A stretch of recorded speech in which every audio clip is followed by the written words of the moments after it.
serbisyo publiko. Aksyon Radio! Sa Bacolod, Aksyon Radio! Aksyon Radio!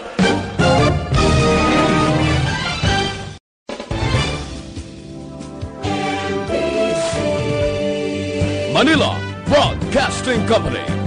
Sa balita, komentaryo, isyu, serbisyo publiko.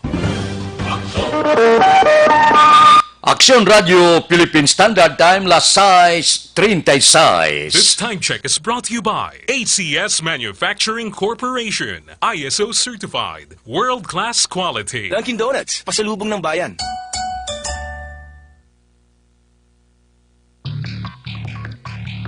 Action Reports, second portion. Di kalidad, kag madalong ng mga analisis sa pinakainit na balita sa bilog na probensya kag nasyon. Action Reports, second portion. Patas kag balanse na komentaryo sa mga issues kag mga balita nga nag-aapekto sa mga pumuluyo sa adlaw-adlaw nga tanan. Action Reports, second portion. Upod sa veterano kag respetado nga komentarista, Aksyon Fred Salanga. Karon nga adlaw Huwebes, Pitsa 21 na, bulan sang Mayo, tuig 2020. Ano naman ang aton talakayon nga isyo para karon nga adlaw? Damo kita lokal nga pagatalakayon nga isyo. Dili batihan nga mga isyo.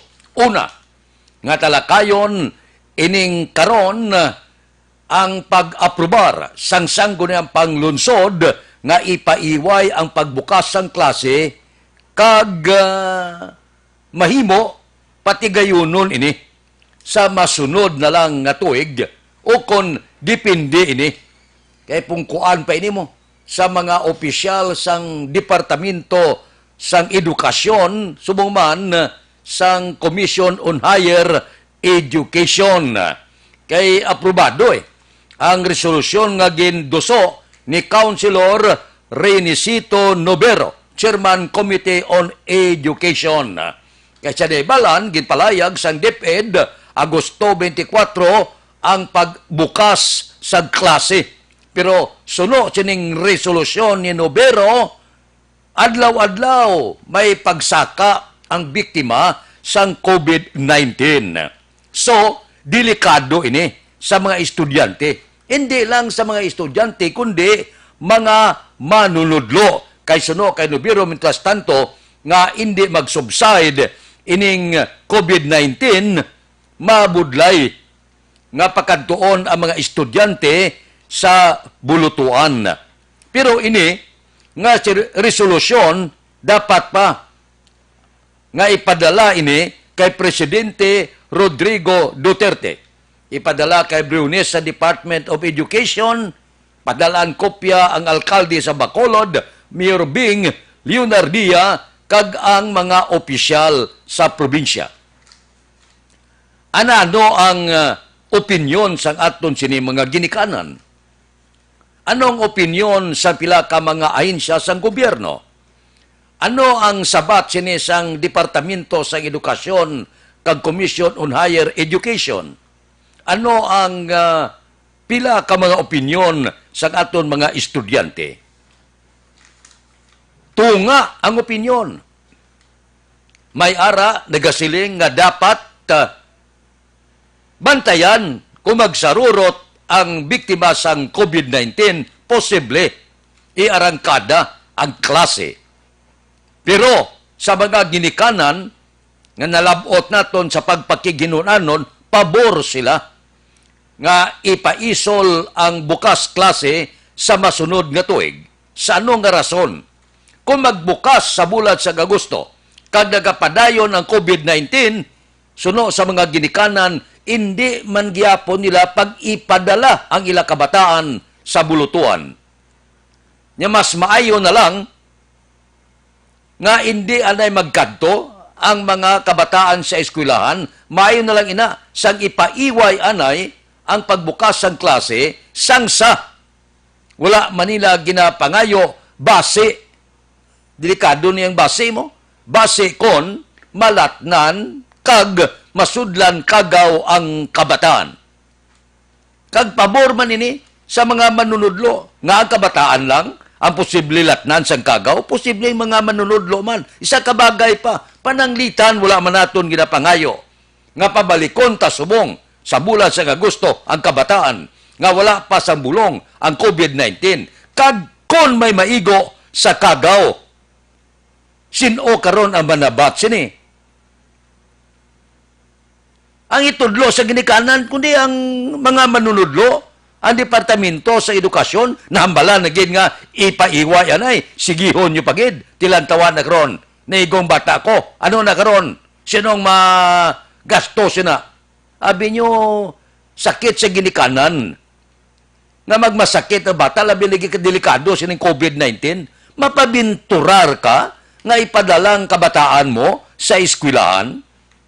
Kung ikaw manunudlo, mapabinturar ka nga magtudlo face-to-face sa kabataan, nga base kung malatnan na sila, disgrasya kagid, iyawan kagid basol sa ginikanan. So, ini siling ko, dilibatihan ini. Magadepende ini sa COVID-19 nga kagaw.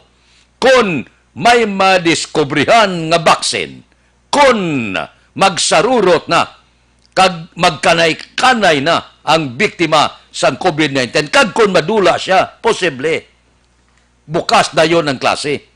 Pero mientras tanto, nga may katalagban sa COVID-19, bisan buksan pa na sa Departamento sa Edukasyon, kag Commission on Higher Education, ang bulutuan, wala ako sa nabatian nga ginikanan nga magapadala sa ila estudyante sa bulutuan. So, wala pulos gapon. Ako ya, pamoton mo ko personal, may COVID-19, ang kabataan, ipadala ko sa eskulahan, hindi ko ya. Ipaiway ko na ya. Patapuson ko na niya ang kagaw. Ano man ang pulos sa edukasyon sa kabataan kung latnan nina sa COVID-19? Kung ikaw ginikanan, sus ano ayan na batyagon mo? So, ako na opinyon, ang inyo may araman. Pero opinyon na kung personal ng opinyon, hindi kuluyag. Nga pagkatoon na kabataan, kumintas tanto, nga naga-exister pa ining COVID-19. Depende sa opinyon sang tasa-tagsa. Kung ano man ang opinyon sang DepEd, kag Commission on Higher Education, kag kung ano ang desisyon ni Presidente Rodrigo Duterte, sining karon ginapasar sa sangko na panglunsod, hulaton ta ang resulta. Aksyon Radio Philippine Standard Time, las 6:43. Mabalik kami pagkatapos ini. Oratio Imperata. God our Father, we come to you in our need to ask your protection against the 2019 and coronavirus that has claimed lives and has affected many. We pray for your grace for the people tasked with studying the nature and cause of this virus and its disease, and of stemming the tide of its transmission. Guide the hands and minds of medical experts, that they may minister to the sick with competence and compassion, and of those governments and private agencies that must find cure and solution to this epidemic. We pray for those afflicted. May they be restored to health soon. Grant us the grace to work for the good of all and to help those in need. Grant this through our Lord Jesus Christ, your Son, who lives and reigns with you in the unity of the Holy Spirit, God forever and ever. Amen. Mary, help of all Christians, pray for us. Saint Raphael the Archangel, pray for us. Saint Roch, pray for us. Saint Lorenzo Ruiz, pray for us. Saint Pedro Calungsod, pray for us. Para labanan ang banta ng COVID-19 sa ating bansa, mahalaga ang kooperasyon ng bawat isa. Ang pananatili sa loob ng bahay ay isa sa pinakasimple pero pinaka-epektibong paraan para hindi kumalat ang virus. Kunwari, ikaw ang tuldok na ito. Malusog ka at malakas. Lumabas ka ng bahay. Ang hindi mo alam, may nakasalamuha ka ng may COVID-19. Tandaan, mahirap malaman kung sinong may virus, pero madali itong maipasa sa iba. Pwedeng naipasa na pala niya ang virus sa iyo nung umubo siya o bumahin. O baka naman ay nahawa na dahil humawa kayo sa parehong bagay na kontaminado. Ngayon ay mayroon ka na ring COVID-19. Isa ka ng carrier na makakahawa sa iba. Dahil maaaring ilang araw pa bago lumitaw ang sintomas na ubo, sipon, hirap sa paghinga at lagnat. Pwede ring wala kang nararamdamang sintomas, ngunit nakakahawa ka pa rin. Pag-uwi mo sa bahay, maaari mong mahawahan ang iyong pamilya. Kasama na rito ang lolo at lola mo o ang mga magulang mo na may edad. Sila ang may pinakamahina na depensa laban sa virus. Ang mga may sakit sa puso, diabetes, high blood, at iba pang pre-existing conditions, at mga buntis, mahina ang panlaban sa COVID-19. Kapag na-infect ang taong mahina ang immune system, posibleng magkaroon siya ng malalang karamdaman at kailanganing dalhin sa ospital. Sa patuloy na paglabas ng bahay at pagpunta sa pampublikong lugar, tinatayang maaari kang makahawa ng 3 pang tao at sila makakahawa ng mas marami pang iba. 20% ng mga nahawa ay maaaring maospital at dadami ng dadami ito habang mas kumakalat pa ang virus. Bukod sa dumaraming COVID-19 patients, marami pang ibang may sakit ang nasa mga pagamutan. Ang mga pasyenteng malubhang-malubha na ang karamdaman, hindi na maaasikaso. Wala ring lugar para sa mga pasyenteng may ibang karamdaman. Kaya nating iwasan ang patuloy na pagkalat ng COVID-19 kung iisipin natin ang kapakanan ng iba. Kailangan nating isipin at kumilos na parang bitbit na natin ang virus para hindi ito kumalat pa sa iba. Sundin ang social distancing. At hanggat maaari, manatili sa loob ng bahay. Kung talagang kinakailangang lumabas, panatili. Aksyon Radio Philippine Standard Time, las 6:47 na. Ara, may report si Aksyon Alvin. Standby.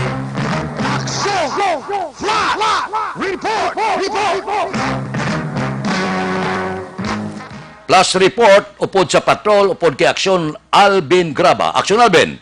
Aksyon na Freddy sa puluyan ang natupok sa kalayo sining aga sa fire call sa sunog nga natabo diri sa area sang Lumboy Street, home site barangay Monte Vista diri sa syudad sa Bacolod.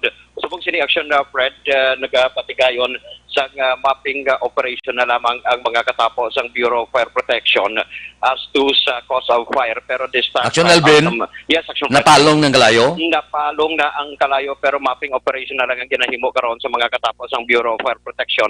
Hindi kita makasulod action Fred kay ginbutangan sang linya ang kung sang BFP line ang ining nga puluyan, pero isa lang kapuluyan.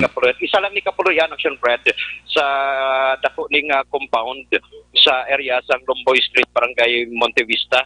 Ipamangkotabi kung kasino ining ari man di reaction Fred ang tag-iya sang balay galing kiti this time hindi ta makasulod kay ginbutangan sang BFP line no ang ining lugar, pero isa ini ka puluyan ang natupok sang kalayo. Ang nakitaan pa lang nato ng action Fred sa may sala ayon kagang pila ka portion way takabalo kung ini kusina pero halos natupukin sang kalayo. May salakyan man action Fred sa parking space o sa parking sang sulod sang puluyan ang nasunog man action Fred no. As to kung kasino ini nga puluyan kag ano ang cause of fire, mahibaluan dugay-dugay sa investigation sang arson investigator sa idalom sang Bureau of Fire Protection. Rekta diri sa area sang Purok kuna Lumboy Street, home site barangay Monte Vista. Para sa flash report, Aksyon Alvin Graba. Una sa balita, una sa aksyon sa Bacolod, Aksyon Radio. Aksyon Radio Philippine Standard Time, las 6:49. May sunog na nagluntad kabudlay, no? Kung masunugan ka bala? Ang tanan mo nga kinabudlayan, ang tanan mo nga ginpundar sa sulod sang pulo 20-30 anyos. Sus, maupos lang sang kalayo. Amo nang siling sa mga malam sa una, may pangakawatan ka, 3 kabisis ka may bilin pa, pero kung agyan ka sunog kag maupos ang balay mo, wala na gid ikaw bilin ng kasubo lang bala. Ina ang tanan nga kamitan, ginbuta mo, ginpundar mo para sa pamilya mo, inopos lang sang kalayo. Action Radio Philippine Standard Time, lasay 50. Oy, ang Federlip Lending Corporation kag Metropole Lending Corporation nagapahibalo, nagabaton na sila subong sang renewal para sa inyo salary kag bonus loan, no? Baton na sila renewal. Pagkatapos, ang Federlip Lending Corporation, kung gusto ka mag-loan, aber dira ka kadto, dasig ang magproseso sa papilis, porte kanubo sang saka para sa inyo pag-loan sa chattel, ATM loan, business loan, salary loan, bonus loan, real estate mortgage, car or truck finance, GSIS pension loan, SSS pension loan, agricultural loan, pareho sang crop loans, allotment loan, housing loans, pareho sang construction kag renovation. Diin ka makadto, Federlip Lending Corporation, bisitahin sila. Dira lang sa second floor, Carmen Building, Lizares Avenue, Bacolod City. Nagbutang sila sang satellite nga opisina. Dira sa Corner Yungki, kag Guria, La Carlota City. May ara man sa Dalan Mabini, Son Pordas Talisay City. So, hindi na mag-atrasar, lo na subong, renew na kamo. Nagabato na sila sang renewal para sa salary kag bonus loan dira sa Federlip Lending Corporation kag Metropole Lending Corporation. Action Radio Philippine Standard Time, lasay 52. Ang Bacolod kundi may resolusyon. Kahapon ang probinsya may araman kay Gobernador Bong Lacson. Siling niya kung siya lang niya pamangkoton, luyag niya patigayonon na pagbukas ng klase sa masunod nga tuig 2021. Daw pulo pariho man ang tindog sa sanggo niya panglunsod sa siyudad sa Bacolod. Kung pasugtan siya, galing, wala pa man kuno sa kung ano man nga pahayag nga nabaton ang gobernador sa DepEd o kung Department of Education. Pero ang ginakabalakan sang gobernador ang kaluwasan sa mga estudyante mientras tanto nga ara ang COVID-19. Ako mo man na ang ginakabalakan ko. Isa ka bagay pa, pananglitan na be, nga iduso gid sang DepEd Agosto 24. Kag ang mga pribado ganiya, gaduso nga mas temprano mo, mabukas sila klase. Ang problema da kung sinong estudyante ang magkanto. May mga ara sila, pila ka mga opsyon, mga gamiton ang mga gadget sa sulod sa puluyan, kag iban pa. Tigaling para sakon, hindi ni epektibo mo. Hindi man tanan nga panimalay nga may ara iya kagamitan kompleto. Ti labi na gid sa kabukiran nga wala man niya iban to, bisan cellphone kani wala. Budlay magpakigangot, no? Hindi ka naamo pa ni dilibatihan ini mo. Pero kung patapuson taanay, kabay pa, ipangabuyo, taopdan naton sa pagpangabuyo nga matapos ining COVID-19, kag may matukian nga baksin o kumbulong, para matapos ini, kag balik kita sa kinandan kag normal sa edukasyon, kon edukasyon ang paghahambalan. Pero ang tindog bala, sa aton mga opisyal sa Bacolod kag probinsya, daw nagaululupod man, isang pananawan, nga hindi tani pag-ipadaso-daso ang pagbukas ng klase. Kay porte ning binasulay, porte ning tinuluanay, pananglitan na be, sa isa ka eskulahan, may isa lang estudyante nga maigo sa COVID-19, porte nga binasulay. Sigurado na yan. Kag wala sa basulay, ang bata nga maigo na mapulis-puluyan niya, uruton niya man ang bilog nga pamilya. Di karon sa isa kadako ng eskulahan, hindi malipata, hindi niya malikawan mong social distancing, madula gina siya. Kaya ang kabataan niya, malima sa kabataan niya, labi naging elementary, malugsing niya. Hindi mo na yan mapunggan. So kadamo sa mga bagay nga ikonsiderar naton. Importante ang edukasyon, wala kwestiyon. Pero pili ka. Edukasyon lo kung kabuhi sa estudyante, natural dire ka sa kabuhi sa estudyante. Hindi tini pagdalian. Kasi nasiling ko na, kung ang COVID-19 padayon ni Rigasaka, kag wala pa maliskubrihan nga bulong, bisan abrihan mong bulutuan, wala iya sang ginikanan, nga magpasugot, nga magpa-eskwela sa ila kabataan, basi may araman, pipila. Pero sigurado ako, nga kalabanan sa ginikanan, hindi gid magpasugot, nga pagkantuon sa bulutuan ng ila kabataan, pintas tanto may katalagman sa COVID-19. Aksyon Radio Philippine Standard Time, Lasay 55 na. Mabalik kami pagkatapos ini. Ang Dr.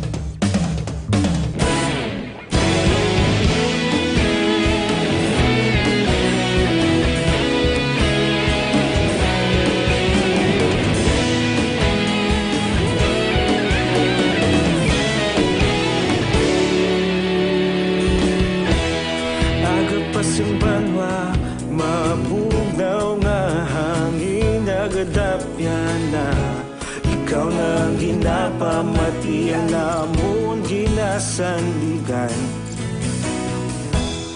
Tingog sang probinsya, kamatuuran ginapalap na minsay nga may dala paglaom kag kasanag. Inuig na nagligan, ikaw gihapon ang ako nga istasyon sa pagbudlak sang adlaw sa pagtuhaw sang biton. Mga balita nga dala inspirasyon, Aksyon Radio, bakolod man sa gihapon. Padayon Aksyon Radio, bakolod saludo sa imo.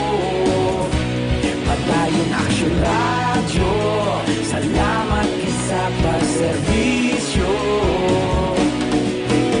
Patas kag balanse, matuod nga mensahe, wala sang hinadang pilihan. Padayon Aksyon Radio.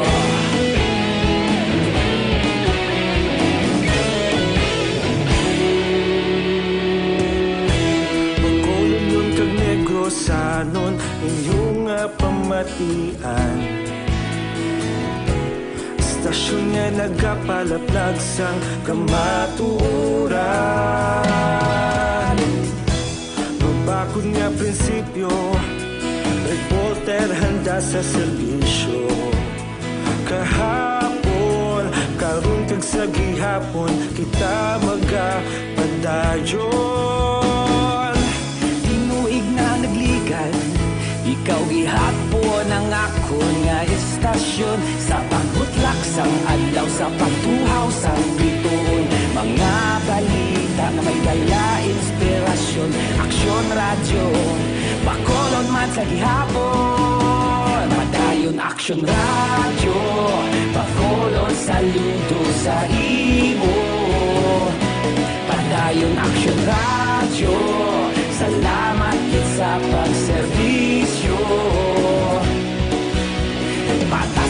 Aksyon Radio Philippine Standard Time, Lasay 58 na. Standby na sa aton Aksyon Balita Morning Edition. Liwat magadulong sa aton sa mga balita lokal, national, international, sports kag artista. Upod kita. Aksyon Boy Duran kag Aksyon Edin Aboso. Aksyon Fred Salanga. Una sa balita, una sa aksyon. Sa Bacolod, Aksyon Radio. Aksyon Radio!